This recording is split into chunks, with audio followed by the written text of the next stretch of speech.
konti na nga lang yung nakapila ngayon dito sa gasolinahang kinakatayuan ko sa kahabaan ng EDSA. Nagmahal na ulit kasi ang presyo ng langis. 127 pesos na ang litra ng diesel dito habang 97 pesos naman ang gasolina. Ibig sabihin, nasa 17 pesos per liter ang iminahal ng diesel, 10 pesos naman sa gasolina. Kagabi, blockbuster pa ang pumila para magpakarga.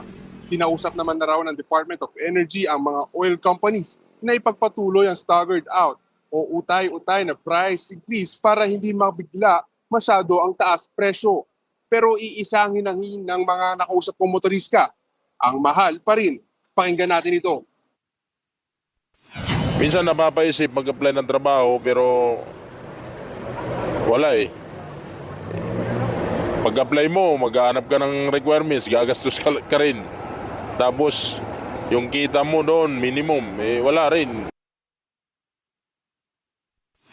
Cheryl, sa mga oras na ito, no, ipuput lang natin saglit yung itsura nung kahabaan ng EDSA ngayong mga oras na ito. Makikita natin na maluwag pa rin yung daloy ng trapiko dahil nga medyo tanghaling tapat at konti yung mga kapatid nating lumalabas ng kanilang mga bahay at papasok nga ng kanilang mga trabaho. Pero kanina, during rush hour, Cheryl, nagkaroon na rin naman ng traffic dito, no? Ayon nga kay MMDA General Manager Nicolas Torres, kapansin-pansin ngang nabawasan ang mga sasakyan dito sa EDSA simula nung nagmahal yung presyo ng gasolina. Pero wala pa rin opisyal na datos kung gaano nga ba kalaki ang nabawas sa mga sasakyan.